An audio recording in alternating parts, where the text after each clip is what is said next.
Well, good morning, everybody. How's it going?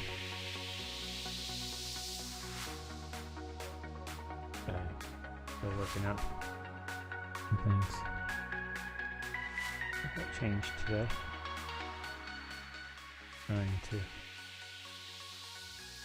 account for all the other things that are going on, and of course now things just aren't working, and I don't know why.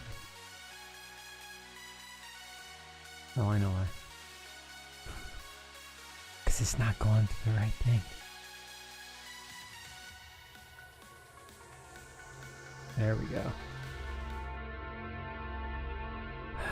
The joys of trying to adjust things. Always means there's something new to change. Give me a second.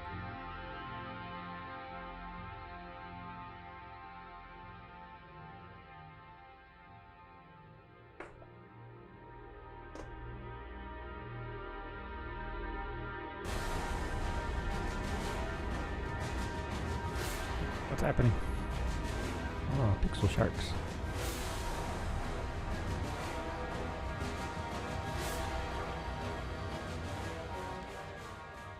Woohoo! Woohoo indeed. Well, it's nice to see that one worked. I changed that. Figured it was time to change that. That one needs to, and I figured that one needs to be shorter. So, because that one's more common.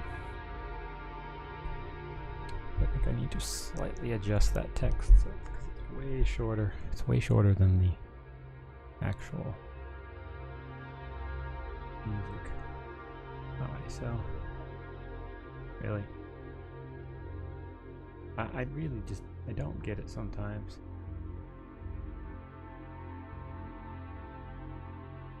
This shouldn't be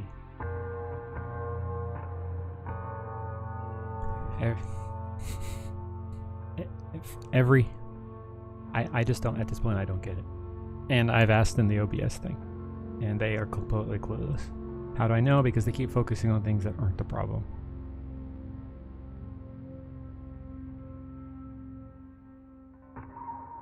So, everybody keeps focusing on other issues that I mention that aren't really issues. Like one guy focused on the whole, you know, reinstalling doesn't really wipe everything, blah, blah, blah, blah, blah. So then I had to tell him that wasn't what I asked about. I mean, I straight up had to say, that's not my problem.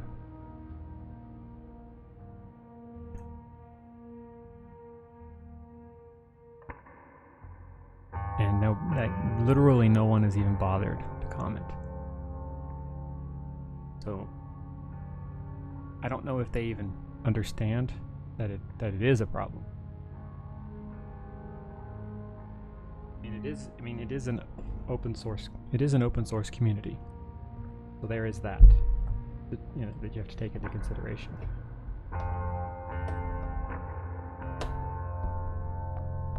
But still. No one at all? No one at all? Alright. So I am continuing work on this.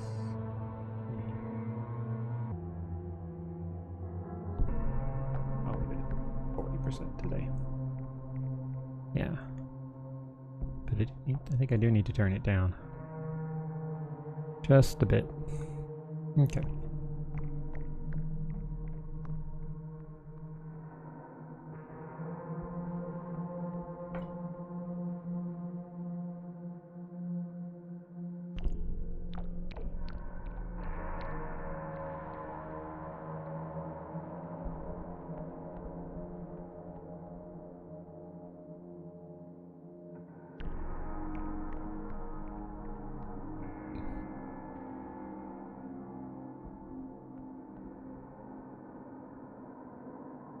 So yeah, I'm definitely at the point where I have to pay attention to what I'm putting as the next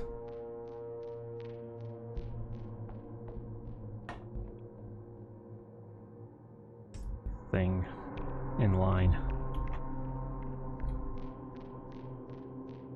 Not just a simple, straightforward, you can put this here.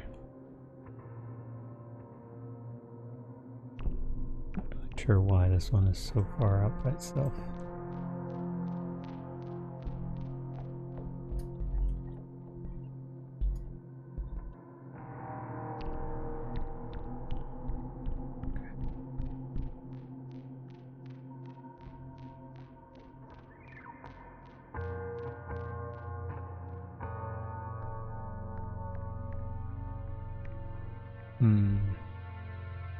So this path is the upper ones. Yes.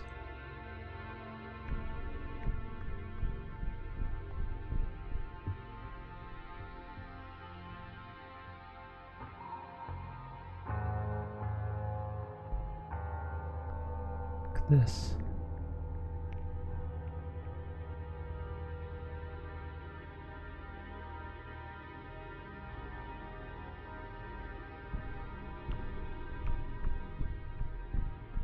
Sorry, I'm just looking at what I have. Yeah,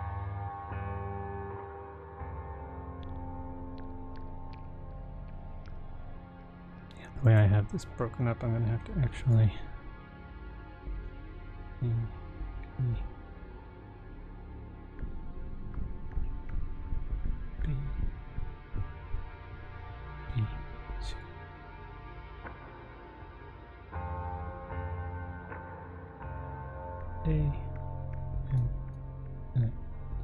leave that like that.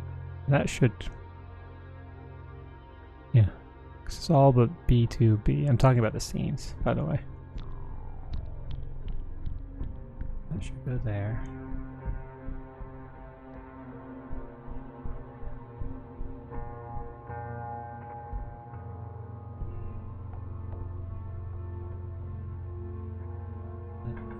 There.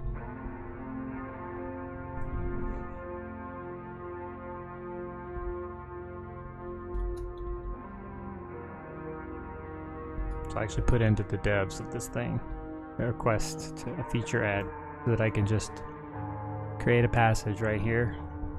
You just click create passage, pop it right there, drop in the text that I want, and then drag a thing from here. You have a click, you know, a combination key plus click takes it from here to here, and it just puts it in there. And his response was, "But where would you put the link inside the thing?" Yeah. What? And this is why I've been worried to do this, because everybody wants it in a different spot. And my response was, "That shouldn't matter. Just put it in there. We'll move it where we want it once it's there. I want the ease of just creating these links so I can keep going and not worrying about having to type all this stuff in every single time. I just want that stuff there." It very much felt like talking to a needy author.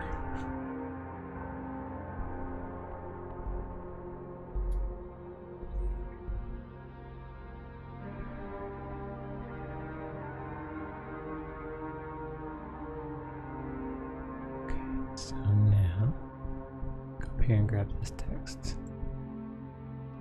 And I also wanted the ability to take entire portions and control copy. And so I can say copy all these, paste them down here, and they're already set like that. Then it just changes the names to something. So if the name of this one is chapter 8, path 1, branch 1, alpha, scene 1A in chapter 8. Then if I copy this and paste it down here, it would just say chapter 8, path 1, B1, A, scene 1, A, and then like put the parentheses 1, like it does when in Windows when you copy a file into the same place that it already was. Because that was the other problem we were listing. But the naming system, simple. Just put something in there that works, and let us figure out what we want after that. It's really not that hard.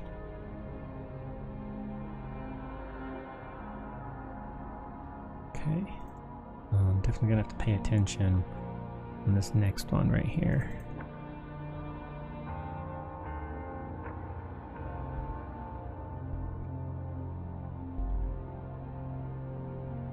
Tom's going to town over there. I got him a new elk antler. He is tearing into it. Something fierce. He was so happy when it came last night. He's always so happy when the manila envelopes arrive. Because at this point, he's just convinced that anything that comes in a manila envelope is for him. And he generally, he's not too far off because just about everything we get for him comes from Amazon. If we need new supplies or anything, at this point, there's just no reason to go to PetSmart to do that stuff. Because one, it requires an outing that I can't do just because I don't have a dog. And two, it's prices. I mean, it just comes down to prices.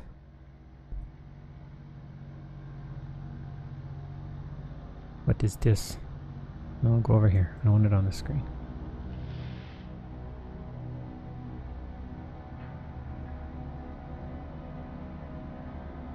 No, go away. Go away. This.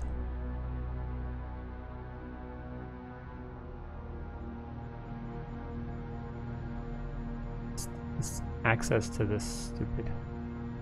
Plus, I thought I turned this off.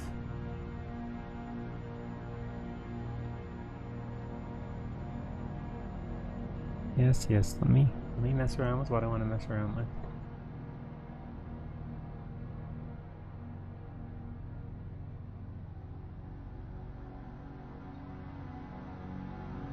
That's okay.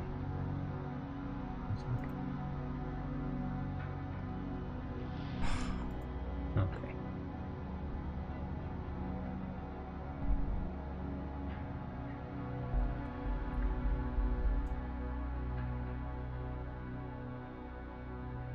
Oh, you go.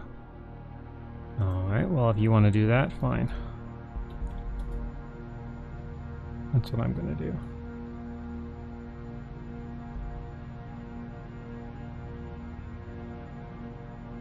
Yeah, he's being a punk now.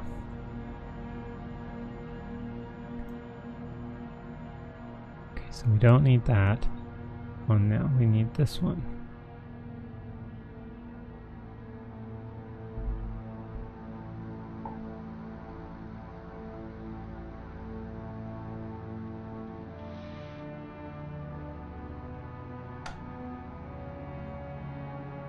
Okay.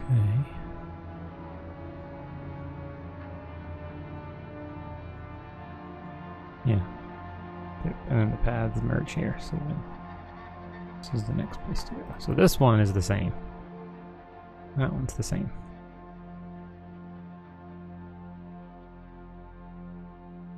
There goes. Oh, I need to remember to send an email. Forget. I forgot last night I was supposed to send the guy an email. My work day yesterday was all over the place. I ended up doing a cut. An audio cut, an hour and a half long, 94 pages transcript.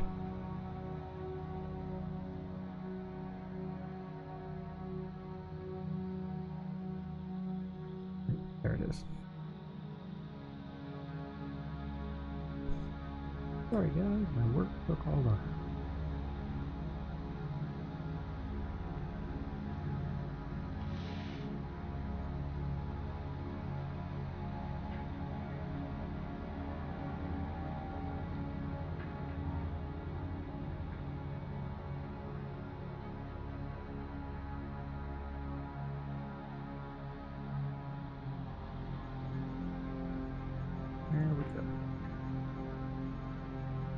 Email sent. I mean, I really have to do that now. If I don't do that, then it doesn't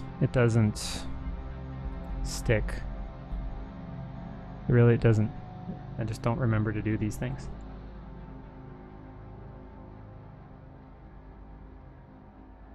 Okay. So, did that one.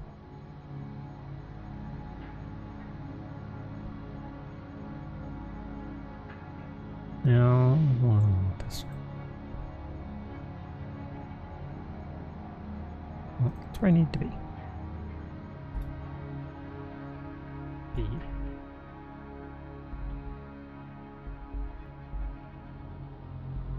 Oh, go back there. This is frustrating too. I don't want to have end jump to the bottom of the menu. I wanted to just keep staying on the text. I don't mind that menu pops up, but if you're talking about making a new one, that's useless.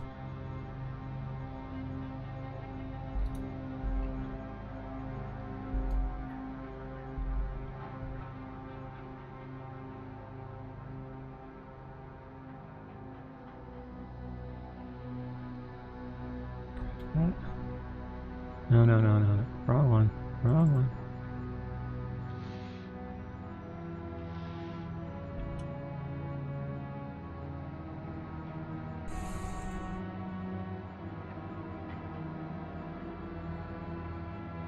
Now I can go up with this one.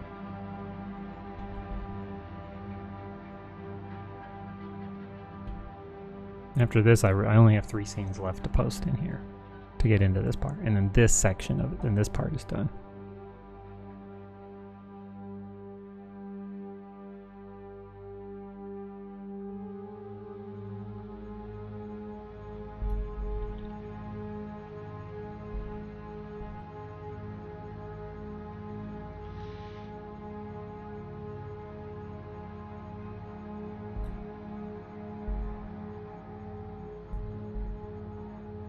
Finish making these.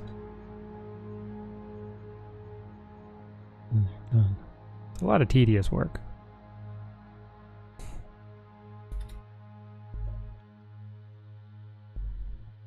And it's made more so by the fact that I have these branching paths, these alternate universes in which things are happening.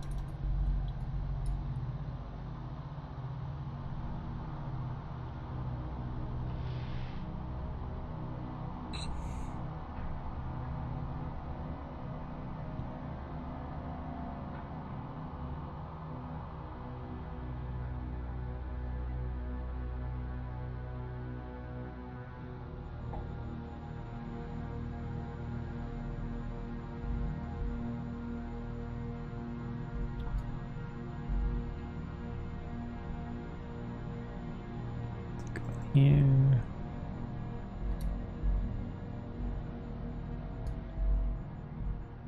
There we go. This stuff. Copy down. In here. And in here. This one.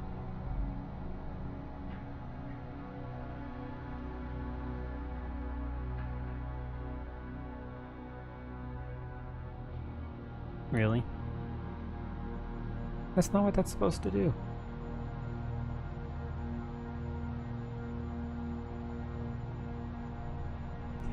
This is the thing. It's not doing the same thing.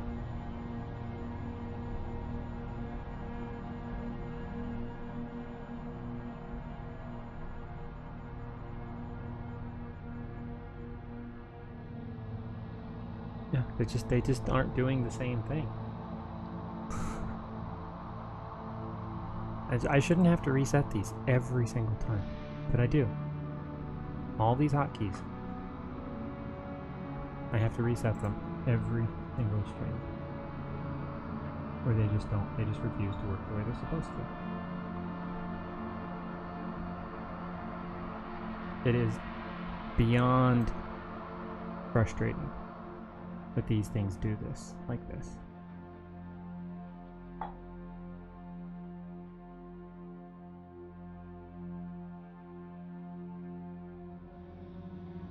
Okay, so test button. Yes, the mute button does work.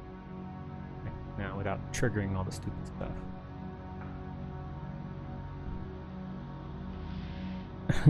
I think TPUP needs to start over.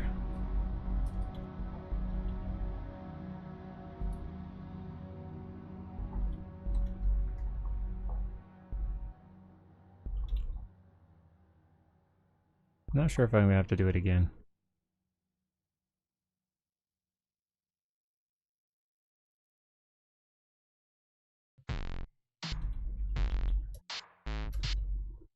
There. Now what you can do?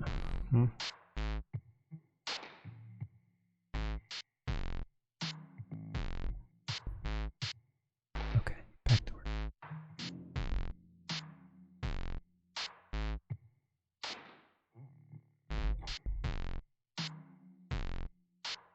that one's right. I wonder why this one got skipped. I put it in place and then just forgot. Okay, so I need to go up here and grab this one. This bottom path.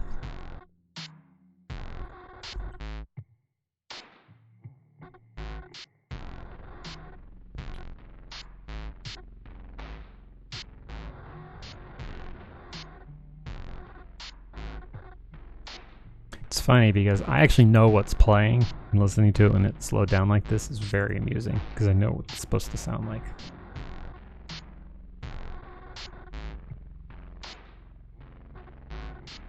Okay, so that's all of scene 1. Move to scene 2. Back up here.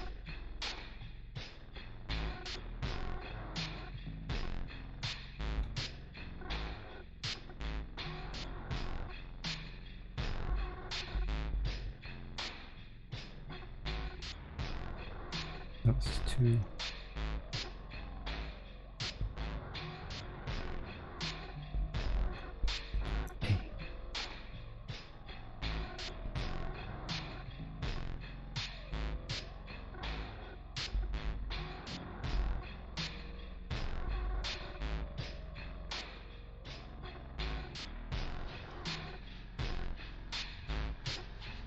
Interesting because in my notes here I say paths merge, but they don't really merge, they mirror.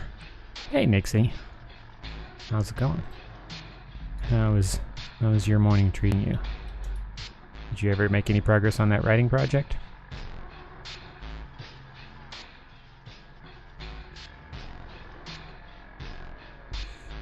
Just grabbing something. You're welcome. Now, clearly you were milking Brahmins. Did you enjoy your milk, your Brahmin milk?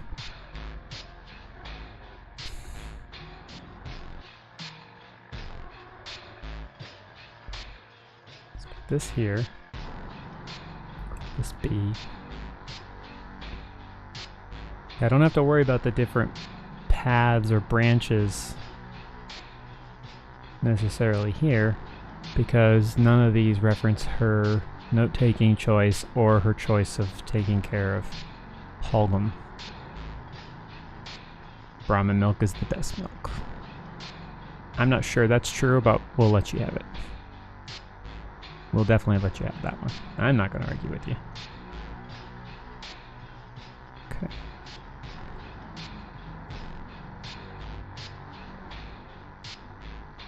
No, looks like we forgot to give Teapup a boost for this round.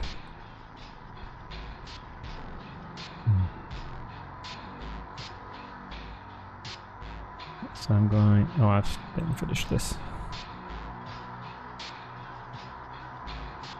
Okay, so then we have. This will be C.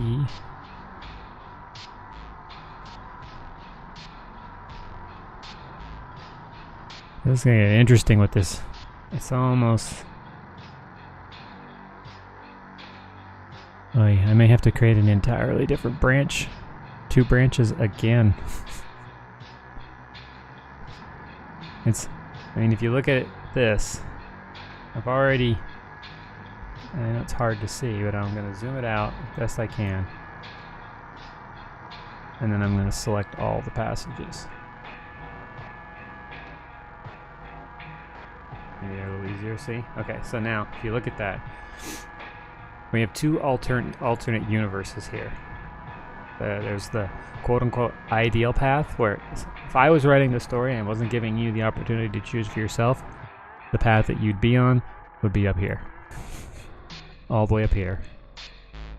Up here. You'd be at the very top. That's the path that if I was writing the story, I may... Either one of these up here would be one that I would have written. But either one works. They create different dynamics. So this is path 1, and this is path 2. And then here you've got branch 1 and branch 2. See? Branch 1 and branch 2.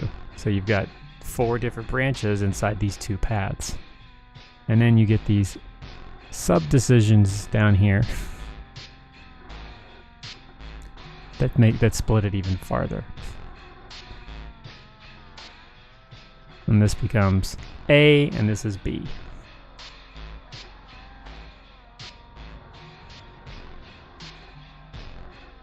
So, yeah, it's getting complicated. And if I'm about to introduce yet another split,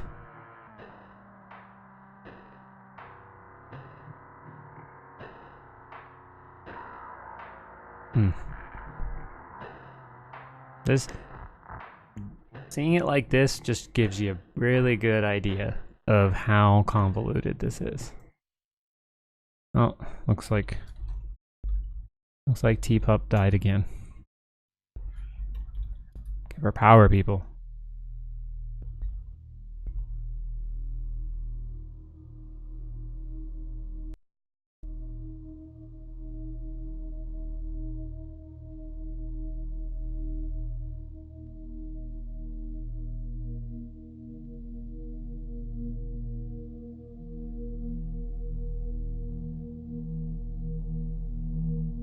You know what? I'm done with this for right now. I don't want to deal with it. Every single thing is triggering it. I don't want that. So how's Mr. Boop? Nixie. I don't want to say Mr. Boop's real name because it's not my name to share.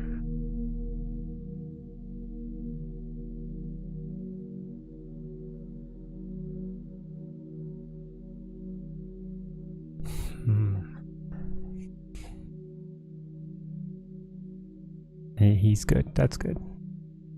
Did he have a good weekend with Grandma, or a good night with Grandma and Grandpa?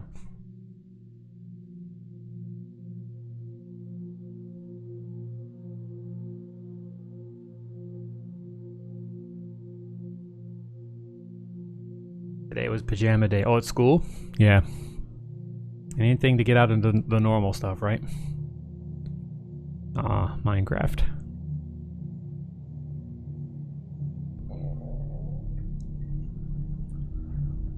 How do I do this? Well, for one thing, I need to put this below this. Because it doesn't belong up there. That's for sure. Oh, dog. You need a bath.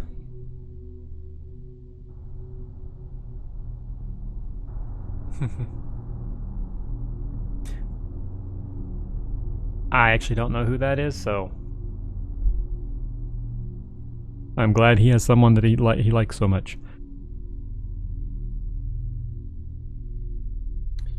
I think I am. I don't think there's any way around it. I'm gonna have to create yet another branch.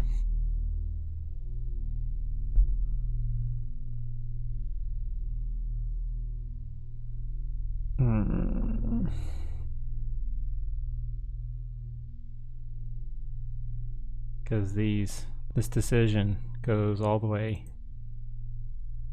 to the end, yeah. All of them do. Oy. Things I do to give you guys choice. Hope you guys appreciate this. So I need another word for, so I got path and then branch. I need another.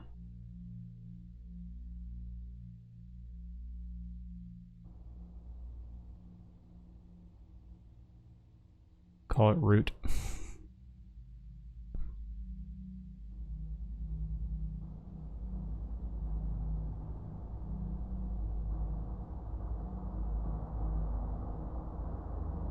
I'm gonna have to go back. How far am I gonna have to go back? As long as there's those ABs.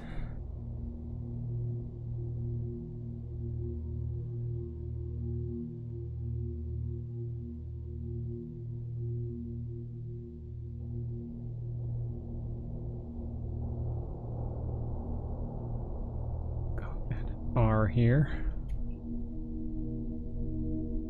A,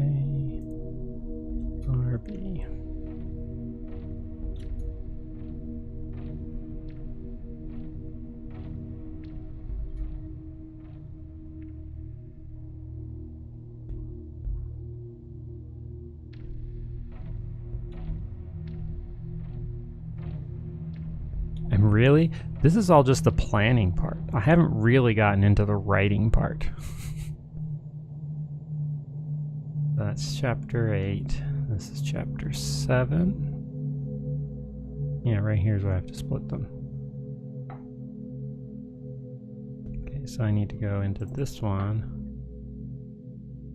Make it RA. I have to go along each title now and do this.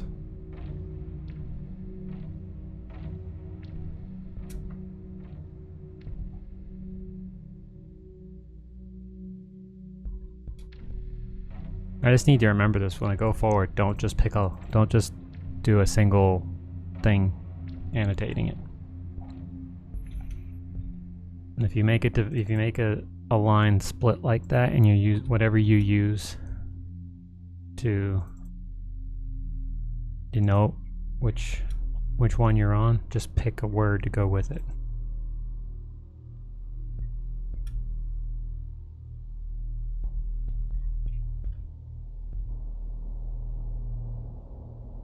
Well, the nice thing is when I change it in the title up here, it changes the link. So I don't have to worry about that. Whereas if I did it in the link, it would create a whole new tile.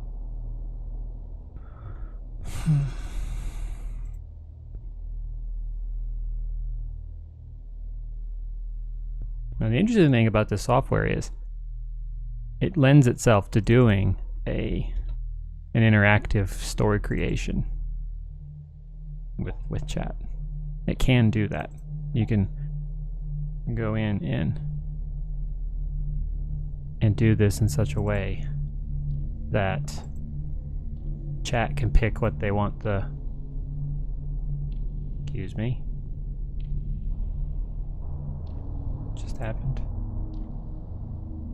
Okay, I'm glad that works. Thank you.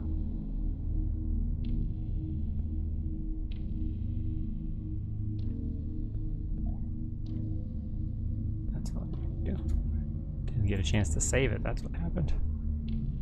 But you can actually do an interactive story live on stream with the chat picking what they want, where they want the story to go, and what they want to happen in each thing. And then publish it, and then they've got their text adventure story that we made with chat.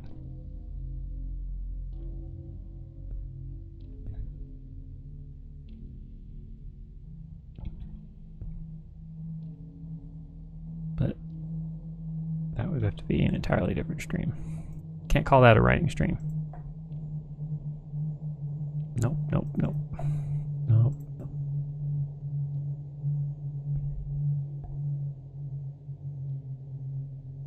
So, Nixie, what were you gonna write? If you were gonna go write because you just had the itch, what would you write? I'm being nice right now because the next thing I'm gonna tell you, you're not gonna want to hear. Just fair warning. This is the nice question. Ah, you didn't make it again. Or did you? I don't know. I keep not looking to see what she did. Let's reset her.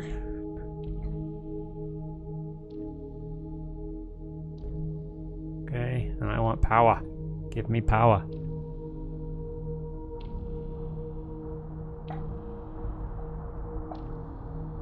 More power.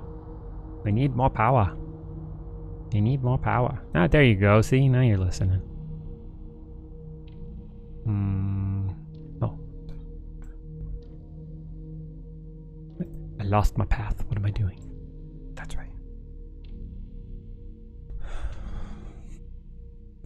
So, note to self. Going forward, all path markers must have their own identifying term. Path, branch, route, section, whatever. But they all have to be different. Can't have the same nonsense going forward.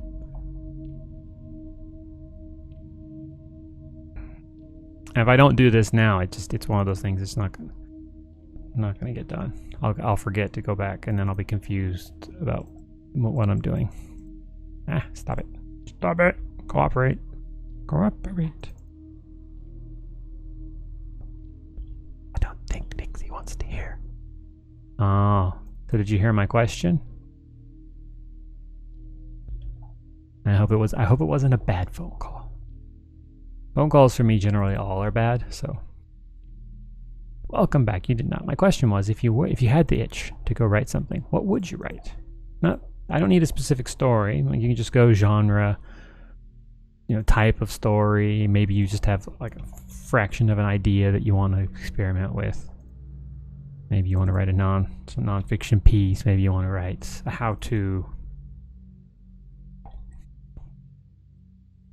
If you were going to. And then what I said after that was, you're not going to like what I have to say next. You're not going to like it at all. But I need to say it to you anyway. And you probably know what I'm going to tell you without me telling you.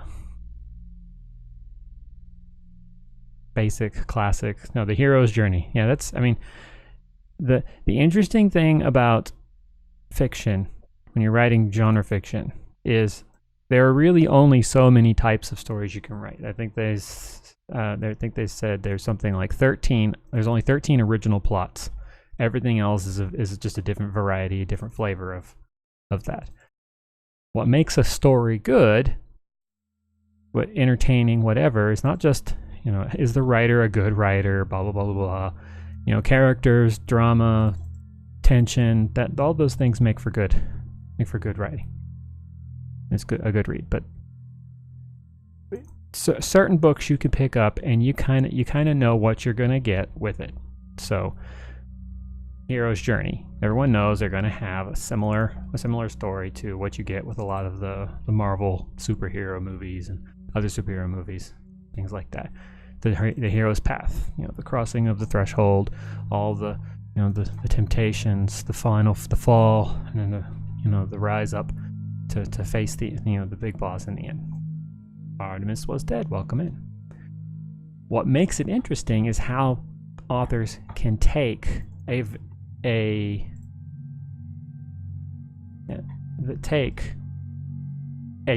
tried and true thing that and be inventive and creative inside it. So Hollywood uses a beat sheet. Every movie, every TV show follows the beat sheet.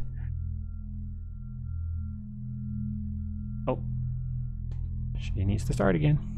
Apparently she didn't make it. Give her some power. She needs more power. All right, so yeah, every Hollywood movie, every TV show, they follow what's called the beat sheet. It is predictable as heck. Once you are aware of what the beat sheet is, you won't look at TV shows or movies the same way ever again, because you will just see these parts. So you say basic, simple. The reason why the hero epic works so well is because people identify with it, and the way you continue to make it relevant is you make it matter to your audience in a way that they can connect with, and you be creative with it. Can you actually stick to the beat sheet and still surprise them? They can know that this moment is coming because they know the beat sheet, but if you can deliver it to them in a way that they weren't expecting inside the story, then they're not going to complain that they knew the beat was coming, because they still were entertained by the beat coming. So you say basic, you say classic, and there's a reason it works. It gives you a framework. And I think a lot of writers struggle from the get-go because they're trying to be too inventive. They don't want to just take the same, I want to be new, I want to be different. And what they end up doing is they're trying to reinvent the wheel. It already exists. Just be creative inside of that. I mean, if you look at the Marvel movies, I enjoy all of them. They're entertaining. That's what they're there for. They are there to entertain. But Captain America's movies hit me a lot harder because I so identified with his story. And it became, because there's the historian in me that loves World War II. So the first movie, that just hit me in all the good places. Like, oh yeah, the student in me loves this. And it was what he managed to do. What DC never did, made a Superman movie in the 21st century. And then Winter Soldier came along, and yet again, they managed to reinvent that and make it more relevant just by how they delivered it to you. And for me, his story throughout the MCU has been the linchpin for me. So I really like what you're doing, Russ. Okay, so interesting little, you want to hear some inside baseball behind the scenes about Rise? No spoilers. It's just the creative process, what I went through to get to the point where you got the story being told to you, how the story is being told to you. So you want a little insight into that? Okay, so initially, I was trying to tell a sidekick story. You weren't going to be in the shoes of the hero, because we've all seen the hero path. We know. You done moving? Oh, it keeps sitting on my microphone stand. We all know the hero path. We know how that works. And in some ways, you can get tired of it, especially if you keep reading books along the same style. We all know Spider-Man's origin story. We all know Batman's origin story. Great. So how could I take that concept of watching a hero become a hero without you actually being the hero? The story wasn't following the hero. And so initially it was going to be a sidekick story of the person who was there along the way as the main character of the story. The focus of the story became that hero.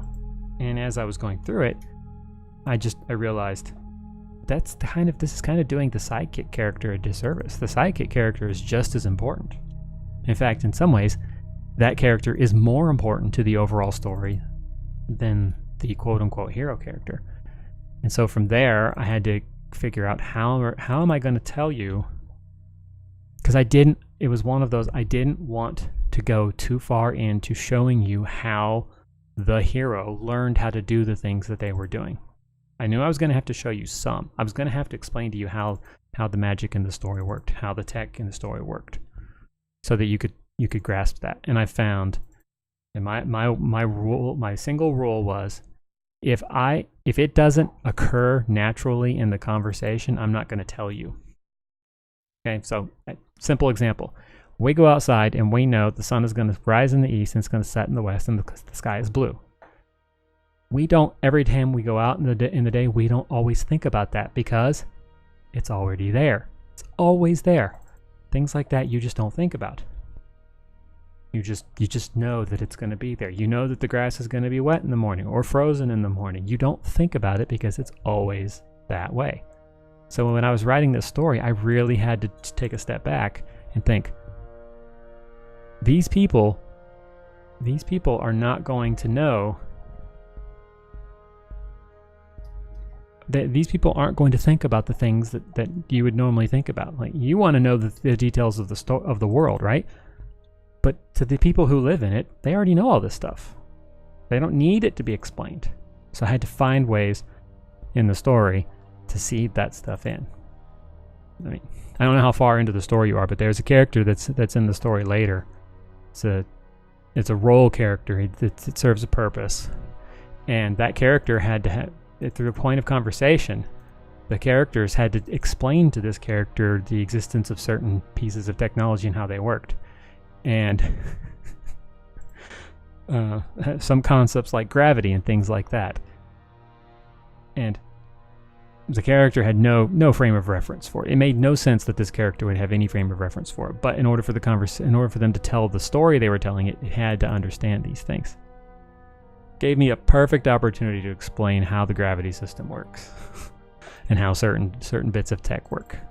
So for you, the reader. So yeah. As to how the story became a first-person perspective kind of thing to them telling the story, honestly, you can blame Patrick Rothfuss for that. I was struggling to find the voice for this particular story. I'm not going to do it in every story I write, but for this particular story, this one needed to be told from a first-person perspective. And of course, the first thing people say when you say, "Oh, we're going to," the first thing you're going to say is, "But if they're telling the story, you've given away the ending. We know they all survive." And my response to you is, no, you don't know that they survived. You just know that the person who got all this information made it. Because you don't actually know when these accounts are being told. When in the timeline of the story, these accounts are being told. So there's a little bit of what happens to them. How if this has happened to them, how did it happen? Because they're sitting here telling the story. But so I played with that a lot. And the character, go ahead and put your sidetrack in. The character that's doing the interviewing, initially that character was just a vehicle to deliver the story to you. And it's as one of my beta readers was reading the story, she was very upset that the character wasn't asking specific questions that she wanted to have asked. So when I went back through doing my edit after I got the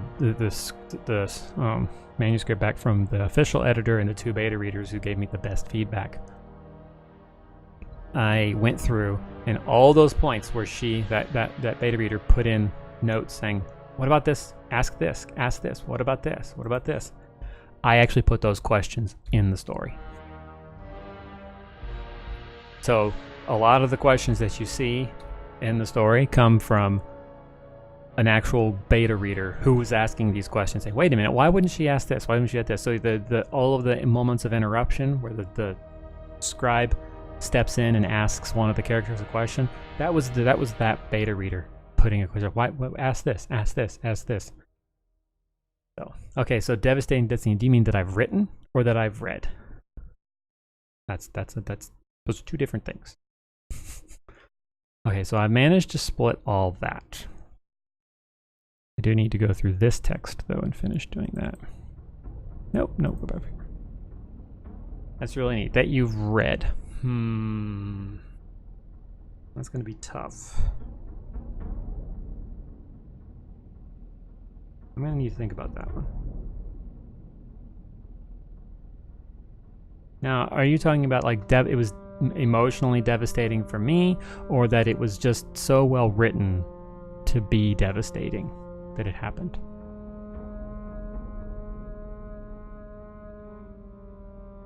I'm guessing you're saying that for me emotionally. I'm gonna need to think about that. I would say right now I could say that it wasn't a book, it was something I saw in a movie, but the death of a certain character in a movie I saw recently and in the theater 2 years ago, that left me in tears. I was not prepared for that. I was prepared for a different character, and when that character passed, I was not prepared for that at all. Okay, so back up here to insert some R's. Let's copy this. Nope, just this.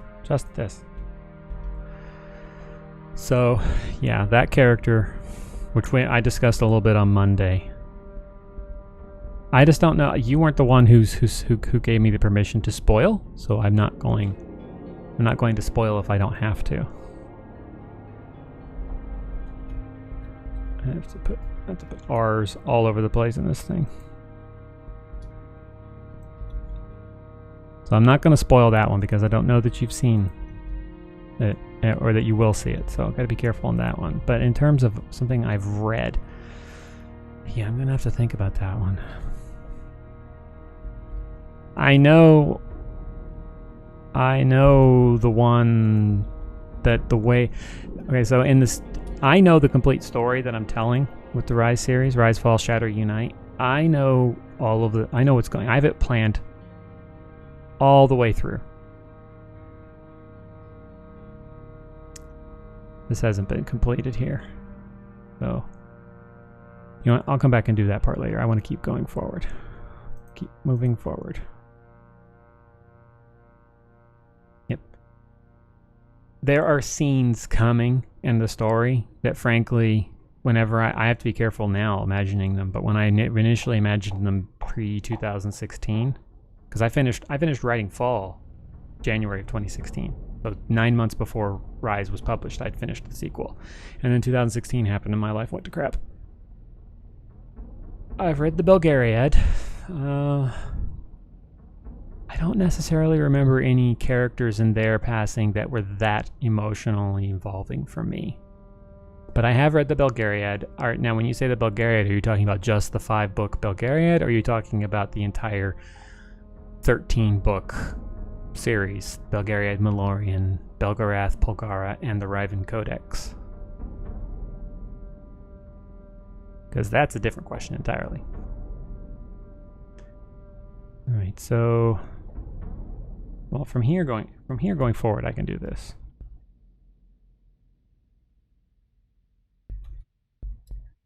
And it can't just be AII. It's got to be more involved than that. Because these aren't choices that are leading back, that are just going to, you can take different paths and come back to the main one. These are actual branches that are creating alternate universes.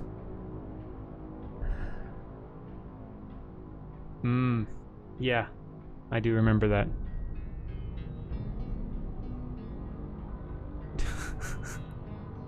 Okay, I am the Dawn. The accepted rule was it's 2 weeks. Hey, Knots. Thank you for that. The accepted rule is 2 weeks. Those books were published in the 90s. You've had plenty of time to read them. Technically, the spoiler that I danced around earlier, that movie came out in 2017. We're well past the expiration date on that spoiler. But I know that some people they may have missed it the first time around and are prepping for the next one that's coming out and don't want to be spoiled right now because they're finally going to watch it. So because that's a different circumstance, so I'll dance around that one all I want. But spoilers for the Belgariad?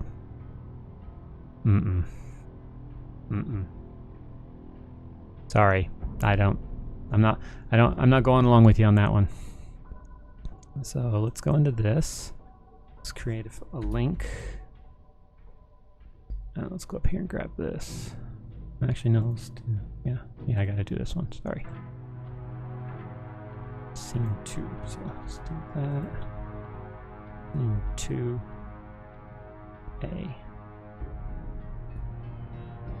Close that. Okay. Creates that. And scene 2, so it doesn't need as big a gap. As big a gap. Sorry. Grab that. Let's go to here. I understand that you don't want spoilers, but really for a book series that's that old, it's going to be hard. It's going to be really hard for people to account for someone who's reading that so late. So, honestly, if you'd spoken up sooner, then sure. I'm like, okay, if he's reading it right now, everybody be quiet. That's like giving away Game of Thrones spoilers from the TV show for people who you know are going to watch or waiting for the final book instead of watching the. I didn't watch the TV show. Frankly, there isn't a character in that book that I care enough about to even be worried about spoilers. I have such a love-hate relationship with that book series. I genuinely cannot stand him as a writer. He's the definition of someone that's trying to be too cute while telling, he doesn't want to tell the hero story, so he's doing everything he can to make sure that the heroes in the story just don't make it or are just horrible people that you wouldn't want to be heroes. Was the anti-hero. He's trying so hard to do that he's just... There's a reason why there's a reason why archetypes in stories exist, because they work, and he's doing everything he can to abuse those archetypes and get away from them. And it just does. I say a lot of bad things about J.R.R. or George R.R. But here's where I'll give him his due. That man can write dialogue. If someone were asking me, hey, I need work on dialogue, what advice would you give? Well, first off, I would tell you how I do it, to show you one way to do it. But then the second thing I would tell you is, seriously, these are some books that you need to go read so you can see how people do dialogue differently, and he would be on that list. I found myself skipping entire sections of the book because they had no dialogue. Whenever he would go into exposition mode, I would tune out because his exposition mode was so it was just so bad. I called it going into wolf mode. I just didn't like it. I didn't like his exposition mode at all. He always focused on things that just didn't need to be focused on for the story. But as soon as I saw dialogue, nope, I stopped. I slowed down. Like, no, here it is. Here's the good stuff. Here's the good stuff. This is the stuff we need to be paying attention to. This needs to be okay. And now I'll go through and make sure that all of these, this is P2B2RA, P2B1RB, P2B1RA. Okay, so that's right. Hi, Sparky. Welcome in. I'm not used to seeing you outside of Fluffy and MS's stream. She didn't spoil anything. She just kind of gave you a single moment. And I'm not going to spoil. And Bonsai. I'm not going to spoil things that are coming in my story. I'm going to say that what I do to some of my characters later in the story is just, it's tough. It's really, really rough on them. I don't hold back with the things I do to them. And it's going to be difficult to read. It's going to be difficult. And me just thinking about them at times will leave me just completely broken. Because I don't want to do it, but I need to do it. No, not David Eddings. David Eddings is it was a brilliant writer for what he did. And he used to give a challenge to people when he was doing his writing that he was talking about to readers. That he said, give him 3 pages. Give him 3 pages and he would have you. All he needed was 3 pages. Now, I was talking about George R.R. who gets too cute. But yeah, so David Eddings, he was famous for saying, "You give me 3 pages and you're hooked." And then people would take the challenge. He would give them the first book of the Belgariad. I forget what that one was called, but the very first book of the Belgariad, he would hand them that. That opening, that specific intro that he did with that prologue, he was never able to do that again in the series. He tried, but he was never really able. Yeah, Pawn of Prophecy. Yeah, he was never able to do that again. Not to the level that he did in that book. And he was dead on. He knew what he had. He had writing gold in that thing. There's no way around it. The way he introduced that story and told the nice knots. Polgara, for me, hands down, is one of the greatest characters ever created. I liked Belgarath also, but I thought Polgara was so much better of a character than Belgarath, especially once you read her book.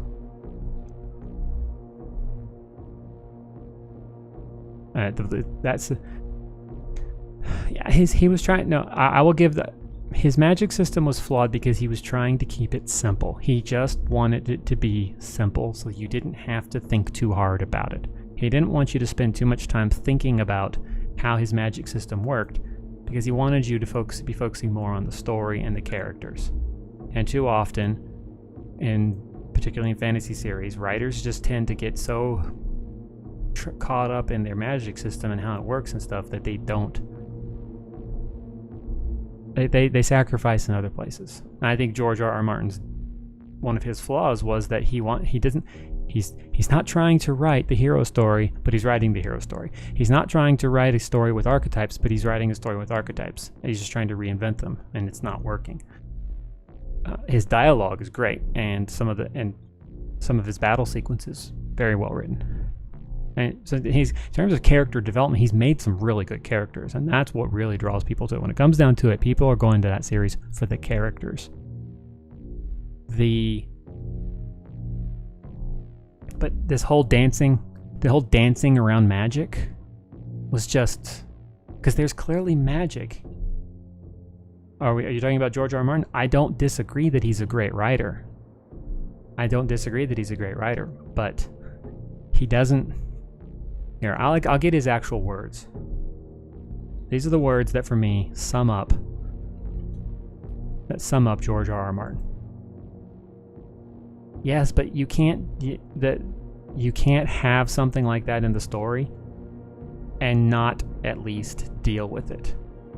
It's like trying to have your cake and to have a cake and then eat it at the same time. You can't both have the cake and eat it because then after that all you've got is poop. We'll see here. Where is the... No, that's not it. But I mean, really, when someone says you can't have your cake and eat it too, they're actually right, because when it comes down to it, all you end up with if you have a cake and then you eat it, you don't have cake, and the eating is gone. All you have now is poop. Okay, so there's. All right, I'm looking for this quote of his. Usually not that hard to find. I'm trying to figure out where he put it in here.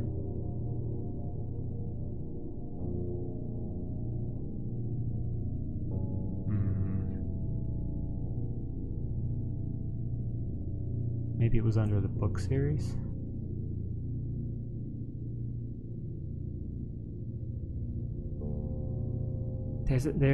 Yeah, I thought it was under the criticism of his work. There was a specific line that he said when he was talking about it that I always point to as the single greatest problem. And, yeah, thanks, Nix. Thanks for being here.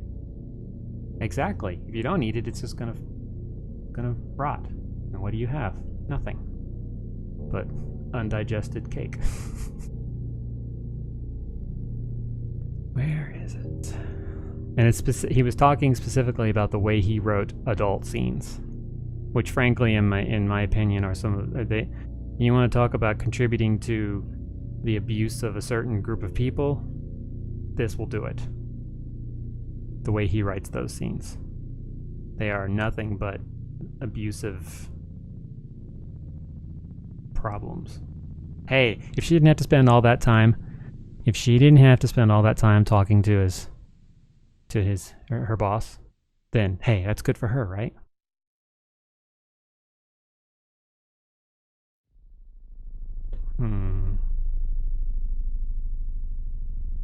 I'm beginning to think that somebody figured out how devastating that quote of his was and has removed it.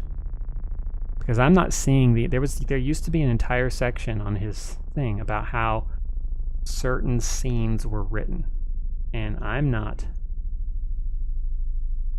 finding it now. They're not just a little off. They're not just a little off. The scenes were horrible. The things that were happening to characters, specifically to females in those stories, were just awful. Okay, maybe here it is. Here it is. I found it. So in this case, now he said this very specifically regarding those scenes. Now, Arya is by far the best character in the book. Well, the show wasn't necessarily him. Remember, the show was being run by other people. He had a big say in it, but a lot of the stuff that you saw leading up before season 4's controversy finally forced HBO to clean their act up. That was not him. There was a executive producer on the show who was quoted saying, and I remember reading it back in 2015. I remember that because that's when we went to a convention in Germany. That it was his job to make you feel uncomfortable. That right there, that quote, that is directly from George Martin, specifically about the adult scenes. But that is the single greatest problem I have with all of his writing. Anytime he has the opportunity to get lost in sensory detail, he does. And he sacrifices it for plot advancement. And he is not afraid to waste your time as a reader. He is not afraid to waste your time as a reader. And if you think I'm kidding, go look at, I want to say it's book 3, but it might be book 4. The story with Brienne of Tarth when she was sent looking for Sansa. She never once came close to finding her. Didn't even have a chance of finding her. She was chasing a ghost, basically, and what she was chasing was the ghost of Arya, not the ghost of Sansa. But where she went, just, if you think about it, no one in the story knew anything about what she was doing at all, except for one character, and when she vanished, that was it. Everything she did was a waste of time, up to the point in the story that we're at. And that was, I went back and checked, that was 10% of the book he wasted on that storyline. For it to end in nothing. For it to end with no one knowing what she never came close to succeeding at her mission. So the payoff that we were promised, that maybe it could take a couple books, never even happened. So, but yeah, that line right there. Anytime someone asks me why I have such an issue with George R. R. Martin's thing, it's that right there. I'm sorry, but plot advancement is the point. And if you're getting lost in something, as opposed to progressing the plot, then you're already wrong. Yeah, Sparky knows what to do with Teapup, doesn't she? Well, it looks like Teapup seems to be stuck. Oh, there she goes. Sparky, were you around when we were helping Fluffy develop that?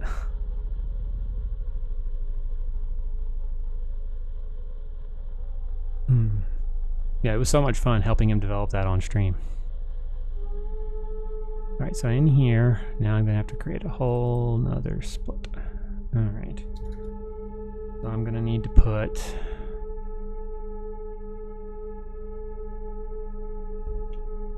this down here. Going to have to be... I need another one. Let's go with split.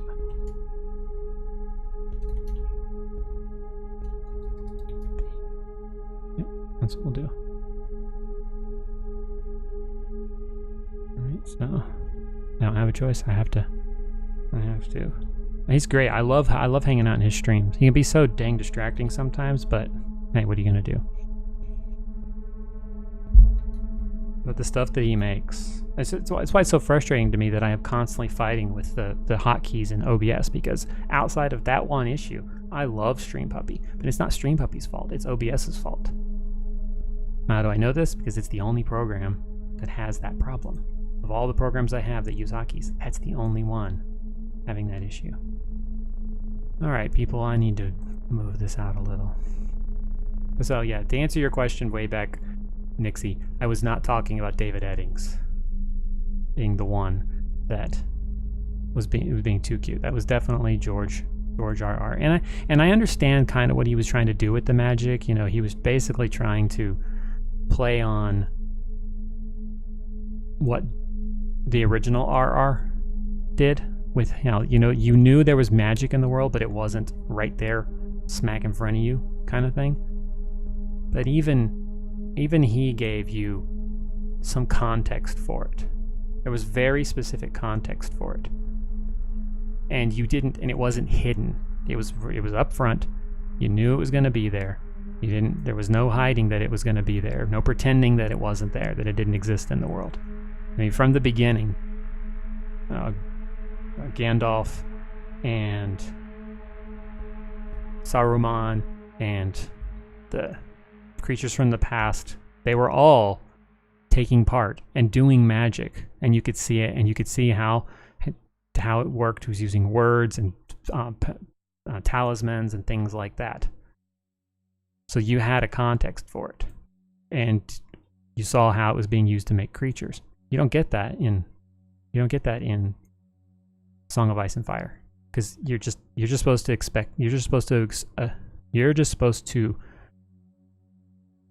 accept what the author tells you, that it's there. So the definition of show don't tell. And I don't like that. I, as a writer, try to always respect you as a reader. I don't want to insult your intelligence, and I don't want to waste your time. Okay, so what you're looking at, Sparky, is a branching scene layout. So let me zoom. I have to zoom out because it doesn't let me. Okay, so you're looking at a branching layout of a story. Now, back here at the beginning, it's a lot simpler because there aren't any major path splits here. This one right here was my first test of how can I really give you a lot of options for what you're doing, yet still keep you going on the right path. Right? Here, though, and I did this to myself.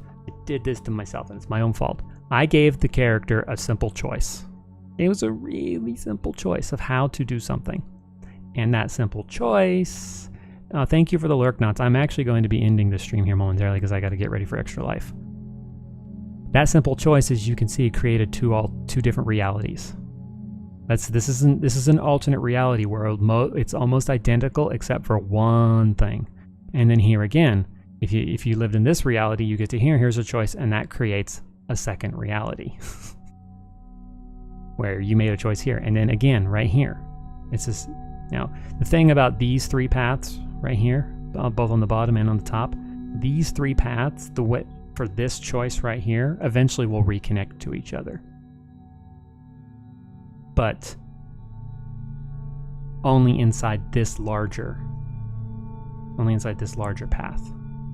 So where I have branch 1, branch 2 on path 1, so this is branch 1, this is branch 2, and then this is, you see how it's getting, this is root A, root B in branch 1, root A, root B in branch 2. And this is all path 2, this is all path 1.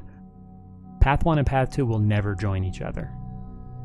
And right here, with these decisions right here, the only chance that these two have to come back together is if when the player took this choice to go down here, if the player takes the choice to go up here, then this branch will merge with this branch.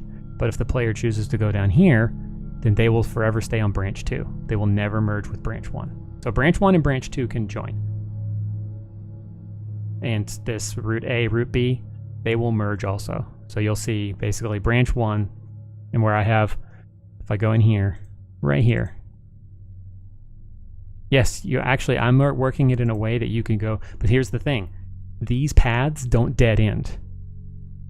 All of these paths you see right here successfully lead to the end of the story. It's just, do you have something with you in one versus not having it in the other? Do you have access to a character in one versus not having access to it in another? Do you become the person that you're supposed to be versus the person that, or do you become it later? That's this choice right here that you see that I'm working on up at the top right here. This is, does the player want to be this type of character? Do they want this character to be this type of person or this type of person? If they go this way, then they'll kind of stay up here. But this way, this one, they will eventually become that character, so these two will merge. The ending is pretty much the same, but there will be several dead end paths along the way. And Nautilus would like this if he was still here. I am not wasting your time with dead ends. There's a dead end that I have planned here right in the beginning, right here in this first. This is chapter 1, this is chapter 2, this is chapter 3. I think it's going to be in chapter 3.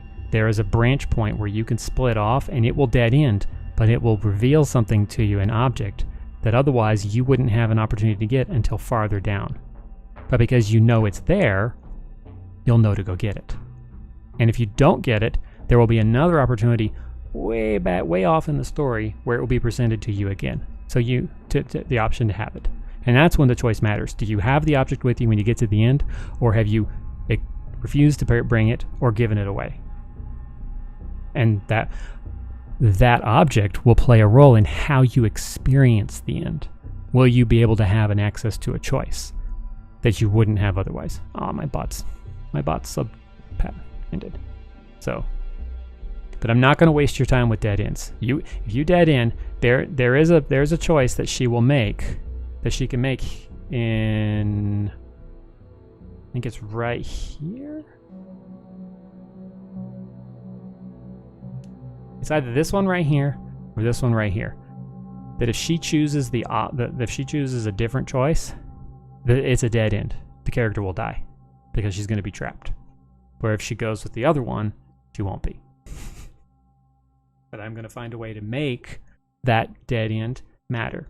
I think the example that I told the project manager was, if she makes this choice, she's not going to be able to make it out. She's going to be trapped and she's going to die. But as an example, when she's trying to escape, she's going to see, say, a family that's trapped, that's also going to perish.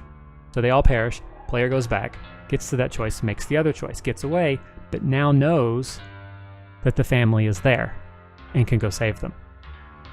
She'll still stay on the path, but the character has the option of saving them, and I'm going to find some way to make it so that if she does do that, that there's a reward that they get that's going to help them in some way that's not necessary but just makes the path easier. They're called variables in the story, in this kind of story. So, have I explained this to death yet, Sparky? Good morning, MS. Okay. And if you are wondering why the screen looks funny, it's because I'm doing my best to kind of sort of mask it a little for you, but not make it so that you can't really see what's going on. Because spoilers, honestly, and some of it I'm just not entirely sure how much I can share. But this will be a game that you can play. That would be a good idea for a zombie story. This game developer is making several. They've got, I think, 6 authors writing stories for them. So there's going to be multiple things. And this, okay, so I'm going to zoom way out. Okay, so you see, it's really hard to see. Let me zoom in a little farther. Okay, so all this that you see, this is all one episode. The story is 12 episodes. Imagine what that's going to look like. 12 episodes. It's going to be bonkers complicated. All right, well, here goes the adventure. Let's see how OBS is going to screw up this time. Really? Why did you need to turn that on? Yeah. Do you throw them or do you save them? But you know how this topic came up when I was in Nautilus Knott's stream, which, by the way, he's not here, but I'm going to give him a shout out. I didn't do this earlier. He was playing The Last of Us, I think it was, one of the prequels, and he commented on how it didn't really feel like the choices you were making really made a difference. And so then he asked me what my view of choice in video games was, and my response basically was, video game companies don't want to pay to make a game that truly gives you the power to choose, because that just complicates their dev process. If they're going to do a game like The Last of Us or any of those Telltale games, they're going to give you a certain number of choices because that's what they're willing to pay for, and nothing more.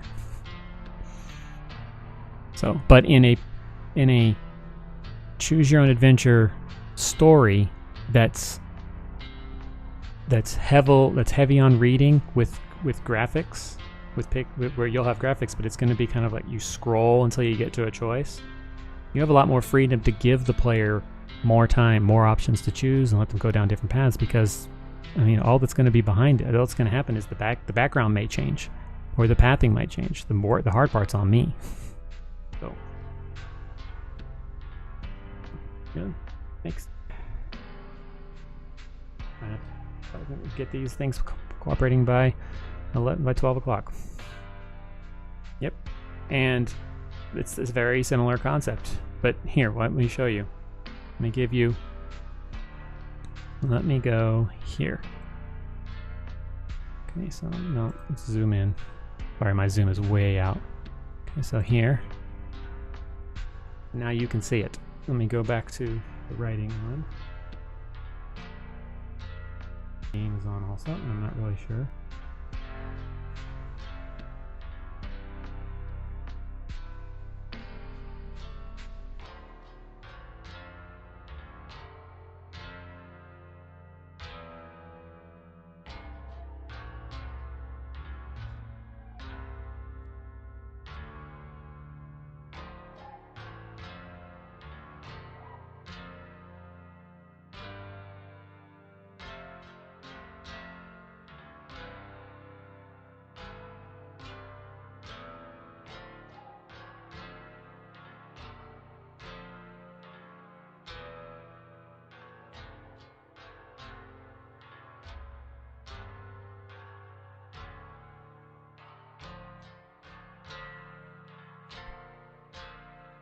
Yeah.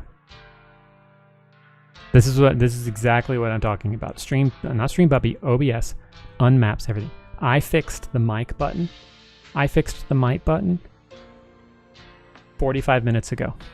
And in the time that we've been sitting here, I've been writing and chatting and not interacting with OBS or with Streampuppy, the keys remapped themselves. And no programs ran, nothing. And the people who make OBS are completely clueless. I've asked in their channel, and the only response I've gotten was people focusing on other problems. So it's really annoying. I shouldn't have to. When I turn the thing on, if I have to reset them because something's screwed up in the settings, fine, okay. But once I fix them and the program's still on and nothing's changed, then it should stay mapped. But I mean. So now that turns that source on and off. That one's fine. That one goes fine. It's doing exactly what it's supposed to do. That one's doing it too. Same with that one. You can't see that one because it's hiding. That one. All of them work fine now. But what you just saw just a minute ago, and I didn't even notice, it did the... Now the mic trip isn't happening. Yeah, now the mic trip isn't happening. So without changing anything, it's fixed itself. I don't know. All right. So all that to say, I need to head out because I have an extra live stream in 45 minutes. So let me give them a shout out. And just so everybody knows, starting for kids, I don't need this on front of it. Starting next week. Hey Jen, hi, I'll be on that in an hour. Yes, thanks for hanging out and thanks for listening to me talk about the creative process. What was I gonna say? Oh yeah, next week, starting on Thursday of next week, I will be everything that's donated or new subs or gift subs, all of those that happened between October 3rd and November 3rd. All of them will be donated to the Extra Life Fund that you see right below me. Right there. So if someone gifts a sub, then I'm not only going to donate, but I'm going to match it. The amount that would come to me. So, all for the month of... So, it's kind of a different kind of subathon, I guess. It's a donation-a-thon. You donate, and I match it, and I toss it all in that. Right there. In remembrance. Right there. All right. So I'm going to head out. Thanks, everybody. Catch you next time. Jen, hopefully I'll see you at the Extra Live stream in a little bit. Thanks for popping in, and we'll talk to you guys in a little while. Bye.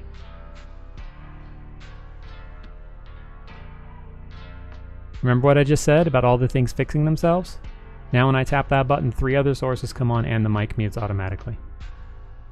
Didn't do that 5 minutes or 2 minutes ago.